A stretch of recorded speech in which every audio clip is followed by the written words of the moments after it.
Dispatch number 24, Dark Days, Part 1.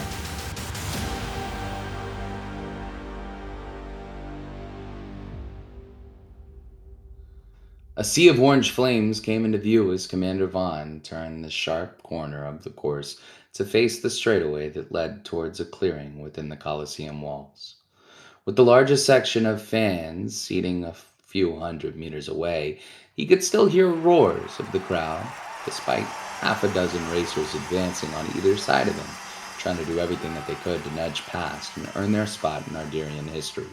As the group of racers approached the fan-facing area of the concourse in the boot race's final lap, a plume of smoke started to appear from the stone Coliseum that held up half of the arena.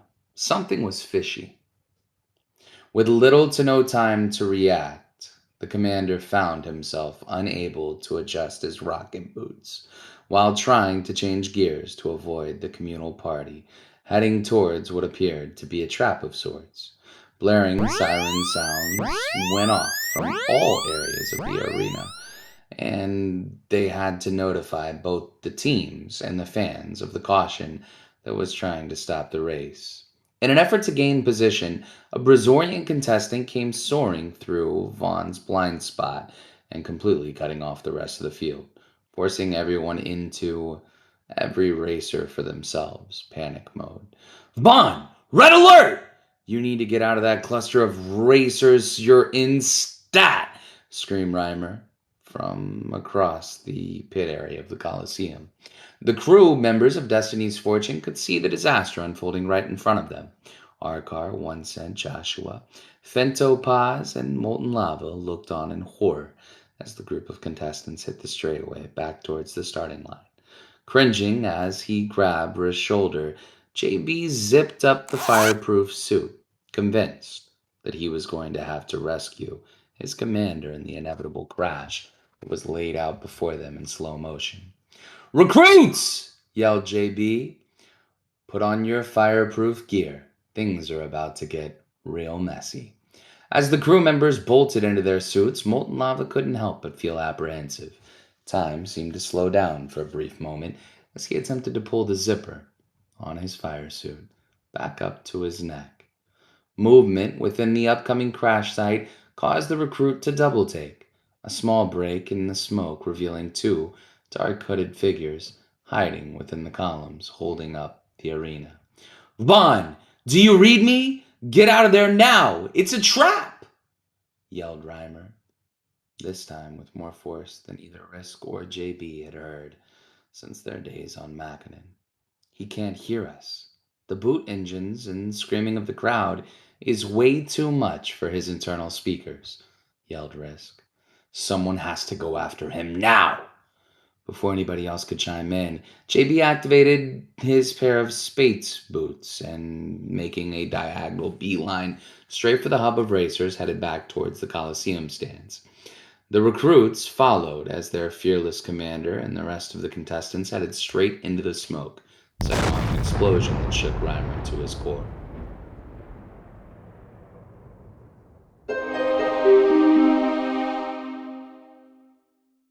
Gasp of horror subsided through the arena as fans and crews alike stared earnestly at the billowing clouds of smoke rising from the devastating crash.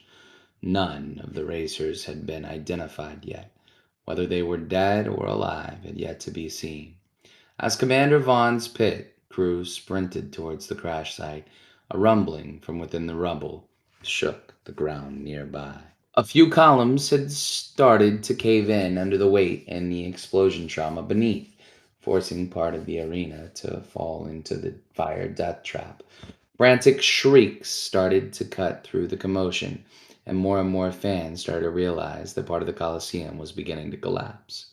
Sirens and the Zoltarian rescue teams tried to keep everyone calm, but it was pointless. There was nothing that anybody could do to save the racers trapped from within the rubble. As the crew continued to make their way through the chaos towards the crumbling stone, Molten Lava felt a sudden urge to stop and hold the Coliseum together. Something from deep inside his subconscious kept telling him to hold it together. Hold it together. Hold it together, lava. The recruit stopped dead in his tracks, reached his arms out towards the collapsing Colosseum, and within a split second, essentially slowed down time, while giving the pit crews and search and rescue teams time to do their jobs and recover the racing contestants. Moulton couldn't believe what he was doing, nor was he able to explain it. But the overwhelming power of being able to successfully pull off a heroic act like that coursed through his veins. What did you interact with? Secret ooze? A ring? Spider? Said Reimer. What the heck was that? I swear, I didn't do anything. I promise, said Moulton. All I did was just grab the seal from Risk's bunk to give it to him like he told me to. Then all of a sudden, I have voices in my head telling me what to do. I literally did nothing else.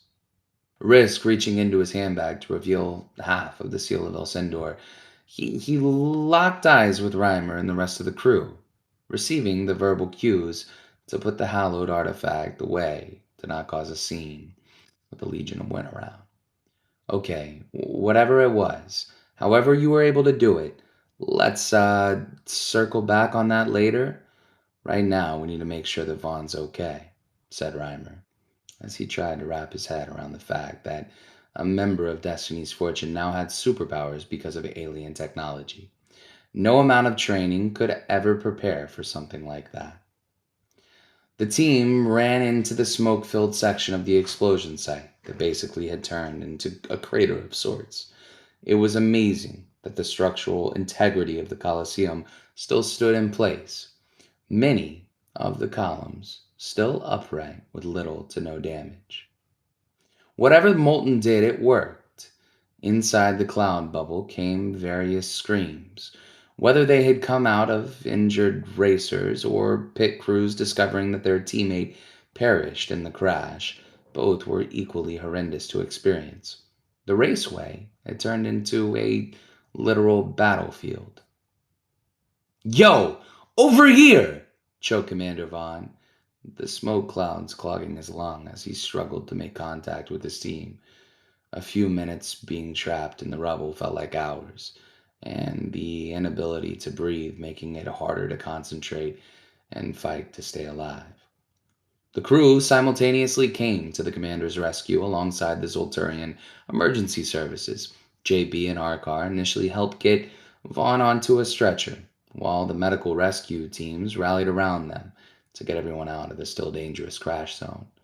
Before he could react to orders coming from emergency crews, a hooded figure was lurking in the shadows, and that caught Reimer's eye. Time stood still as a cold shiver sent chills up his spine. He could feel the wind's presence. Of course, they were the root of all of his death and destruction. Like something out of a childhood nightmare, he felt unable to speak. As hard as he tried to yell for his crew or anyone that was in earshot, the words just would not come out. Finally, mustering the strength to move his legs that felt like tree trunks, the flight engineer was able to rendezvous with his team. Amidst all of the chaos, the crew all looked at the terrified leader, stopping their evacuation in progress. Come on, sir. We have to get moving. We're going to be the last one out of this crap. We can't risk being behind the rest of the pack, said Winston, tugging on the higher-up's fire suit. Before anyone could say anything else, darkness encircled the pit crew of Destiny's Fortune, cutting them off completely from the rest of the Colosseum. Total darkness only meant one thing: the Legion of Wind. One by one, members of the crew collapsed as the wind's gas took effect. Reimer let out a gasp as he tried to fight the sleeping gas, letting out an audible yelp as a tall, slim figure made his way through the sea of black cloaks surrounding them. Nifty looked down at the flight engineer and the rest of the unconscious crew. "Send them to Weisenfall," he sneered. "I have some relic business that I have to attend to."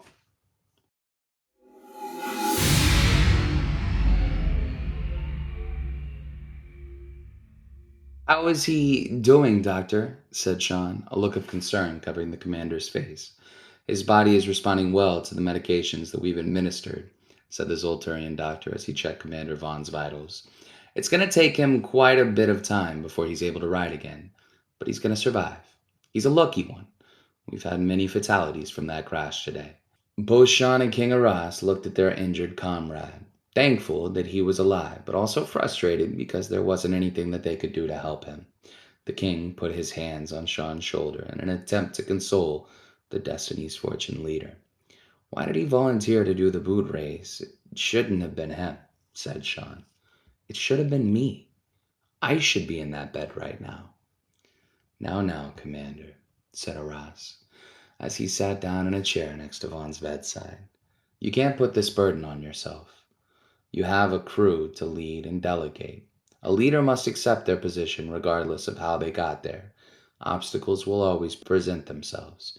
It's how they are tackled that separate the weak from the strong." Sean continued to stand, surmounting guilt essentially paralyzing him in his wandering thoughts.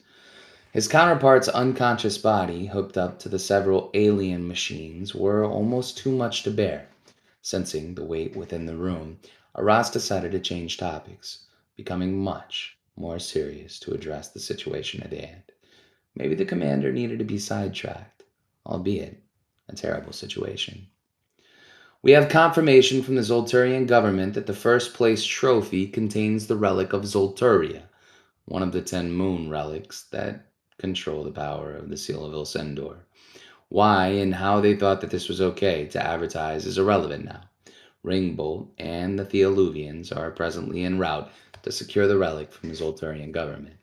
Once obtained, they'll make their way back to Destiny's Fortune and we can head out on our next destination." Arras noticed the look of concern on the commander's face with the mention of a new destination. "Don't worry. I already let the medical staff know that Vaughn will be coming with us. We have plenty of medical personnel on the staff with Link and Elecron," said the king.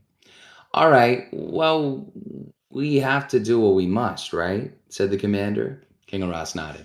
"I'll contact Ringbolt now." The communicator rang twice before the Theoluvian leader picked up, his voice a bit raspy from the amount of yelling that he had given the Zolturian government. "My king, commander, we can confirm that we have possession of the Zolturian relic," said Ringbolt. "Good, my friend. Make your way back to Destiny's Fortune at once. Upon your arrival, relay to the crew that we'll prepare for takeoff. Commander Sean and I will be transporting Vaughn shortly, but we need to make sure that his vitals are in a good place before we do so," said Arras. "Understood, my king," said Ringbolt. "We'll head back to the ship, prepare for takeoff, and arrange a space for Link and Elecron to monitor the fallen commander. See you soon." "Thank you, Ringbolt. Stay vigilant," said the king. "Oh, wait, one more thing, Commander. We think—" Commander Sean took his eyes off Vaughn as he panned towards King Arras and his connection with Ringbolt. A look of concern started to show from Arras, but he quickly shook it off. "Ringbolt, can you hear me? Ringbolt," said Arras, bumping the communicator against his leg to magically re-establish the connection. A crackling sound, followed by a chuckle, emerged from the communicator. King Arras stood up, monitoring Sean, to start moving Vaughn's bed out of the room. The chuckling voice cleared his throat, preparing to speak. "Ah, the famous King Arras. We meet again," sneered Nifty. "Surely you're smart enough to admit that partnering with the humans was a mistake, right?" "I have no interest in speaking with a spineless criminal. You have nothing to say to me," said King Arras, verbally pushing the medical staff to clear Vaughn despite him being unresponsive. They needed to get out of this building, and fast. "Your crew may have foiled our plans to capture the relic of Zolturia, but they have paid the ultimate price," said Nifty. "They are currently being held hostage in our prison cells of Eisenfall with the rest of your captains. Your body count is piling up." my king. If the path that you choose is to resort to violence and exploitation, so be it, said Aras, a hint of noticeably fury in his voice. The retaliation tenfold you shall receive. Can't wait, snickered Nifty. See you soon, my king. Aras threw the communicator at the ground, shattering it into hundreds of pieces. Quickly, said the king to the medical staff. We must transport the patient at once. The galaxy depends on it.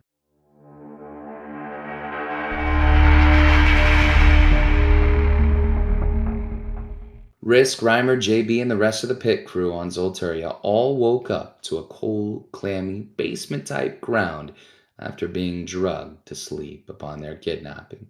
Risk immediately felt his hand back, the outline of the seal still within his possession, resulting in a sigh of relief from the payload specialist. A rustle came from within the cell, resulting in a familiar face to the captured crew. Hey there, old friends, said Captain Brian. Fancy to see you here.